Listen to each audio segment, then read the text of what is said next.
नमस्कार दोस्तों, मैं जितेंद्र सिंह राणा टेक ज्ञान से एडीसी कंप्लीट कोर्स के इस वीडियो में आप सभी का बहुत बहुत स्वागत एवं अभिनंदन करता हूं। माइक्रोसॉफ्ट एक्सेल की आज की क्लास में हम बात करेंगे डेटा एंट्री के बारे में कि किस तरीके से आप बहुत ही आसानी से डेटा एंट्री कर सकते, क्योंकि बहुत सारे लोगों को यहाँ पे डेटा एंट्री ही करना होता है। किस तरीके से बहुत आसानी से आप डेटा एंट्री कर पाए, इसके बारे में हम आज की क्लास में बात करने वाले। अगर आपने आज तक एक्सेल का ये भी नहीं सीखा है, एक्सेल के बारे में कुछ भी नहीं पता है, फिर भी आप डेटा एंट्री कर पाएंगे अगर आप इस वीडियो को पूरा देखें। कि डेटा एंट्री करना आपके एक्सेल नॉलेज पे बहुत ज्यादा मैटर नहीं करता है, लेकिन अगर आपको टाइपिंग ही नहीं आती है, टाइपिंग में स्पीड नहीं, तो आप डेटा एंट्री नहीं कर पाए। तो डेटा एंट्री करने के लिए जो सबसे आवश्यक चीज होती है वो होती है आपकी कोई भी टाइपिंग में अच्छी स्पीड है। अगर आप हिंदी में डेटा एंट्री करना चाहते हैं तो आपको हिंदी टाइपिंग अच्छे से आनी। अगर आप इंग्लिश में डेटा एंट्री करना चाहते हैं तो आपके इंग्लिश की टाइपिंग में अच्छी स्पीड होना चाहिए, तभी आप डेटा एंट्री कर पाए। तो यहाँ पे मान लेते हैं कि आपकी टाइपिंग की स्पीड अच्छी है और आप डेटा एंट्री करना चाहते हैं, तो कैसे आप सरल तरीके से कर सकते। मान लेते हैं कुछ इस तरीके से आपको डेटा फीड करना है। यहाँ पे आपको स्टूडेंट नेम, रोल नंबर दे दिए गए हैं और यहाँ पे आपको उनके मार्क्स फीड करना। मान लेते हैं कि हिंदी में यहाँ पे इन्हें मिले 45, तो उसके बाद हम जो रो के होते हैं उसमें हम राइट एरो प्रेस करेंगे तो अगले सेल में चले जाएंगे, या फिर हम चाहें तो टैब बटन प्रेस करके भी अगले सेल में जाए। अगर हमें नीचे वाले सेल में जाना है तो जैसे हम एंटर बटन प्रेस करेंगे तो हम नीचे वाले रो में आ जाए। मान लेते ऊपर के रो में जाना है तो आप अप एरो को प्रेस करेंगे, तो जो रो बटन होते हैं वो हमारे एक्सेल में बहुत ही काम आते। तो मान लेते हैं यहाँ पे हमने दे दिया 54 और यहाँ पे हमने दे दिया 48 और यहाँ पे हमने दे दिया 56 और यहाँ पे हमने दे दिया। अब यहाँ पे हमें सबका टोटल करना है। तो टोटल करने के लिए हमने पिछली क्लासों में भी फार्मूले के बारे में बात की है, ऑटो सम। तो इसे ही लगा देंगे इस तरीके से आप, और इसे यहाँ तक हम नीचे तक ड्रैग करें तो अभी सब में फिल हो जाएगा वही नंबर, लेकिन हम चाहते केवल और केवल ये फार्मूला ही सब में फीड हो, तो इससे ही हम केवल ड्रैग करेंगे। अभी कोई वैल्यू नहीं है इन सेल में, इसलिए 0 आ रहा है, इसमें हमने 65 दिया तो 65 आ रहा है। अब मान लेते हैं एक तो तरीका ये है कि आप इस तरीके से नॉर्मल एक एक करके टैब बटन प्रेस करते हुए टाइपिंग करें, लेकिन इसमें काफी ज्यादा हमें दिक्कत लग रही कि बार बार हमें यहाँ पे आना होगा और इस सेल में क्लिक करना होगा, उसके बाद टाइपिंग करें। तो हम चाहते हैं कि भाई यहाँ पे कोई एक फॉर्म टाइप का बन जाए जिसकी मदद से हम क्या कर पाए कि यहाँ पे हम डेटा फीड करें। तो फॉर्म टाइप बनाने के लिए सबसे पहले आपको क्या करना है, यहाँ पे हम फॉर्म ऐड करने के दो तरीके बता रहे हैं। एक तो क्विक एक्सेस टूल बार में आप फॉर्म ऑप्शन ऐड कर सकते, उसके लिए सिंपल यहाँ पे customize quick access toolbar पे जाइए, मोर कमांड्स में आ जाइए और यहाँ पे हम जूम आउट कर देते हैं। यहाँ पे आपके सभी पॉपुलर कमांड आ जाएंगे, इनके बारे में हमने पहले ही बता चुके हैं कि किस तरीके से आप कोई भी यहाँ पे कमांड ऐड कर सकते हैं और कोई यहाँ पे कैसे ऑप्शन को हटा। तो यहाँ पे आपको ये जो चूज कमांड फ्रॉम ऑप्शन है इस पे आना है और यहाँ पे आपको ऑल कमांड क्लिक कर देना। ऑल कमांड देख रहे हैं, इसको सेलेक्ट कर। जैसे आप इसको सेलेक्ट करेंगे तो आपके एक्सेल में जितने भी कमांड होंगे उनकी लिस्ट आपके सामने यहाँ पे आ जाए। अब यहाँ पे कोई भी एक ऑप्शन आप सेलेक्ट कर लीजिए और कीबोर्ड से F बटन प्रेस कर। तो F बटन प्रेस करेंगे तो हमारे सामने F डिजिट से जो भी ऑप्शन है वो सीरीज स्टार्ट हो जाएगी और इसमें आपको फॉर्म को सर्च कर। जैसे ही आप यहाँ पे देख रहे हैं ये फॉर्म ऑप्शन हमें मिल गया, तो सिंपल इसको आप सेलेक्ट करेंगे, इस पे क्लिक कर देंगे।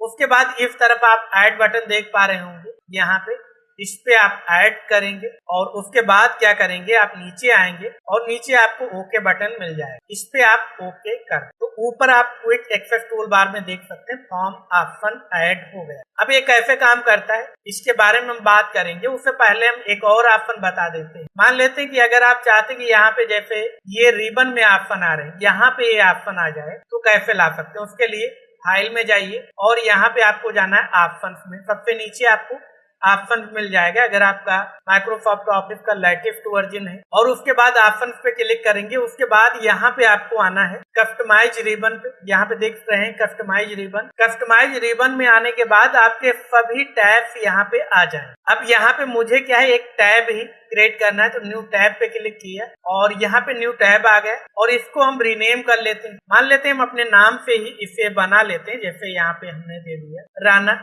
टेक ज्ञान। इस नाम से ही टैब बनाना चाहते हैं, ये टाइप किया और ओके कर दिया। तो यहाँ पे देख सकते हैं राणा टेक ज्ञान आ गया। अब यहाँ पे हमें क्लिक करना है, ठीक है, यहाँ पे क्लिक करना है और उसके बाद फिर से यहाँ पे ऑल कमांड्स दे देने हैं और ऑल कमांड्स में आने के बाद फिर से हमें यहाँ पे फॉर्म को सर्च करना है। जैसे ही फॉर्म हमें मिलेगा, जैसे यहाँ पे फॉर्म देख रहे हैं, इसको सेलेक्ट करना है, ऐड पे क्लिक करना है, तो यहाँ पे ऐड हो जाएगा और सबसे नीचे आके आपको ओके कर दे। अब जूम आउट करते हैं और रिबन में देखते हैं, यहाँ पे राणा टेक ज्ञान नाम से एक टैब ही आ गया, लेकिन मुझे यहाँ पे नहीं चाहिए, मुझे सबसे लास्ट में चाहिए। दोबारा से जाइए फाइल्स में, जाइए ऑप्शंस में और यहाँ पे कस्टमाइज रिबन पे और यहाँ पे इसे सेलेक्ट कीजिए और यहाँ पे आप देख पा रहे होंगे अप डाउन के बटन, तो यहाँ से आप डाउन करते हुए सबसे लास्ट में ले आइए और ओके कर। ऐसा करने से आपका जो यहाँ पे टैब है वो सबसे लास्ट में आ। तो यहाँ पे इस तरीके से आप चाहे टैब में या फिर आप कोई एक्सेस टूल बार में आप यहाँ पे फॉर्म का ऑप्शन जोड़ सकते हैं। फॉर्म का ऑप्शन जोड़ने के बाद आपको क्या करना है, मान लेते हैं कि इन फील्ड में आपको यहाँ पे डेटा फीड कर, इसमें